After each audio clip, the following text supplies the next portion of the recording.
نبی کریم صلی اللہ علیہ وسلم فرماتے ہیں میں ساری کائنات کو دیکھتا ہوں قیامت تک ما ہوا کائن، جو کچھ ہو رہا ہے، اور اس کی وضاحت کی صلی اللہ علیہ وسلم نے کہ ایسے دیکھتا ہوں جیسے آپ کی ہتھیلی ہے، ایسے فرمایا۔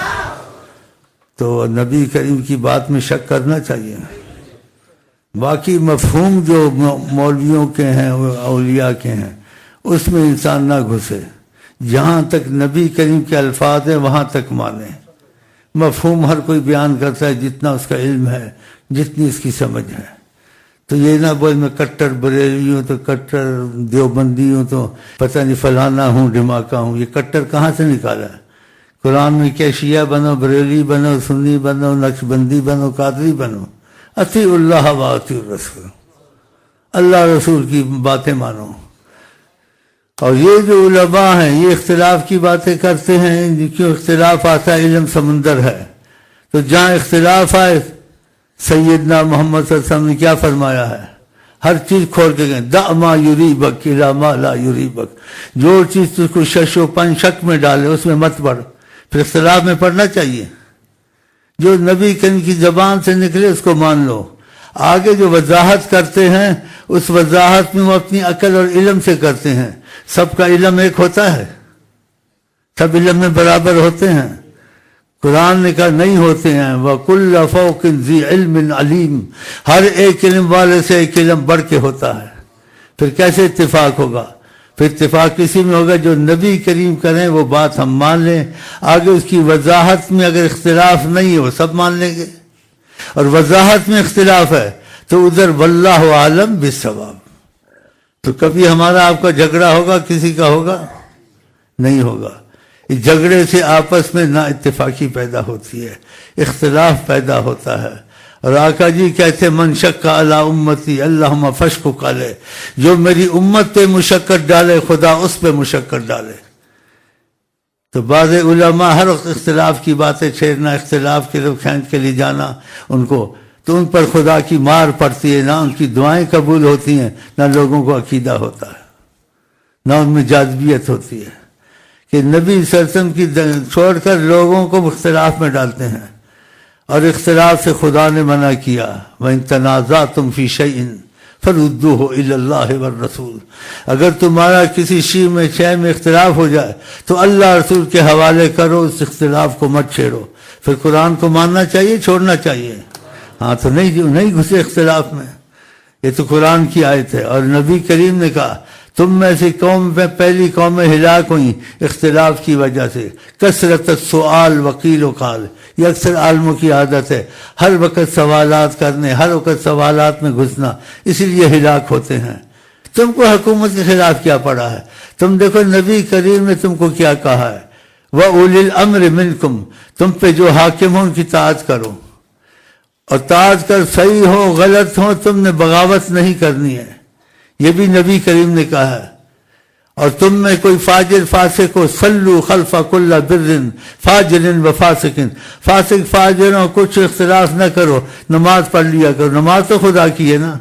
یہ دیوبندی مسجد ہے، یہ بریلوی مسجد ہے، یہ پتہ نہیں فلانی مسجد ہے، تو ان چیزوں میں نہیں پڑھنا چاہیے۔ کیوں؟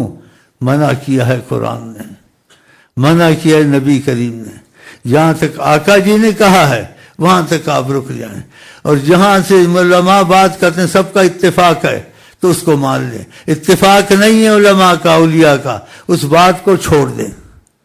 یہ بھی تم کو قرآن نے سکھایا ہے، حدیث نے سکھایا ہے، اتبع السواد الاعظم، جو اکثریت ہو اس کی طرف چلے جایا کرو، اور اکثریت نہیں ہے جس میں ہر ایک اپنی علیحدہ رائے رکھتا ہے تو اس میں بھی نہ جائیں، اور اکثریت بھی ہے کسی چیز میں لیکن قرآن سے ثابت نہیں ہے، ان کے اندازے سے اور ان کی رائے سے ہے، تو اس کو قرآن کی طرح نہ سمجھیں، حدیث کی طرح، یہ ایسے سمجھے کہ مسئلے کا پتہ نہیں چلا، اور اکثر ایسا کہتے ہیں، ہم اس بات کو مانتے ہیں اکثریت کی وجہ سے، لیکن قرآن کی طرح نہیں مانتے ہیں، حدیث کی طرح نہیں مانتے ہیں۔ اسی بعض عالموں کو خدا کی مار ہے، ان کو خدا نے انانیت میں رکھا شیطان کی طرح کہ میرے سے بڑا عالم سمجھدار کوئی نہ نکلے۔ اگر انانیت نہ ہو تو ایسی باتیں آدمی نہیں کرتا ہے، ڈنکے کی چوٹ ہے، فلانے کی چوٹ ہے، اتنا میں انعام رکھتا ہوں، کیا تم کو ضرورت پڑی ہے ان چیزوں میں ڈالنے ڈنکے کی چوٹ میں؟ جب آقا جی کہتے ہیں بات کو چھوڑ دو تو چھوڑ دو نا، قرآن کہتے ہیں چھوڑ دو تو چھوڑ دو نا، لازم ڈنکے کی چوٹ چلانی ہے۔ اس لیے خود بھی مرتے اوروں کو بھی مرواتے ہیں اور نبی کریم کی ناراضگی مول لیتے ہیں۔ آپ نے کہا خدا اس کو مشقت میں ڈالے جو میری امت کو مشقت میں ڈالے۔ کوئی مسجد و نماز پڑھنے، تم کو کیا پتہ لگا ہے بریلوی ہے دیوبندی ہے؟ مسجد خدا کی، نماز خدا کی، اور دیوبندی بریلوی کی ہے۔ جہاں سے اختلاف نہیں وہاں پڑھ لو، بریلوی کی ہو دیوبندی کو نہیں، یہ دیوبندی کی مسجد کو چھوڑ کے جا کے بریلوی کی مسجد میں پڑھے گا، اس سے پھوٹ پڑے گی یا اتفاق ہوگا؟ پھوٹ پڑے گی۔ ایسے نہ کریں، اختلاف کی بات میں گھسے ہی نہ، تو پھر دیکھو یہ پرہیز کرو گے، دیکھو تمہاری نماز میں راحت آئے گی، اجابت آئے گی، تمہارے وظیفوں میں رحمت آئے گی، تمہیں نماز میں سرور آئے گا۔ اور یہ بے بد پرہیزی کرو گے جس چیز سے رسول پاک منع فرماتے ہیں، نہ تمہاری عبادت میں خیر، نہ تمہاری تسبیح میں خیر، نہ تمہارے حج میں خیر۔ حج میں جا کے ایسا کرتے ہیں، وہاں جا کے نماز نہیں پڑھتے، کہتے ہیں وہابی ہیں۔ وہابی ہیں نہیں ہیں، جو کچھ ہے، نماز وہابی ہو گئی ہے، نماز تو 4 فرض ہے۔ بیت اللہ تو وہی بیت اللہ ہے، بیت اللہ وہابی کا ہے، شیعہ کا ہے، خدا کا ہے اور نبی کا ہے۔ نبی کا وطن کیوں ہے؟ خدا کے لیے کوئی مکان تجویز کر سکتے ہیں؟ تو خدا کے شہر کی مکے کی قسم کھاتا ہوں، لا اقسم بہذا البلد وانت حل بہذا البلد، کیا اے مصطفیٰ تم چلتے ہو اس میں شہر کی قسم ہے مجھے۔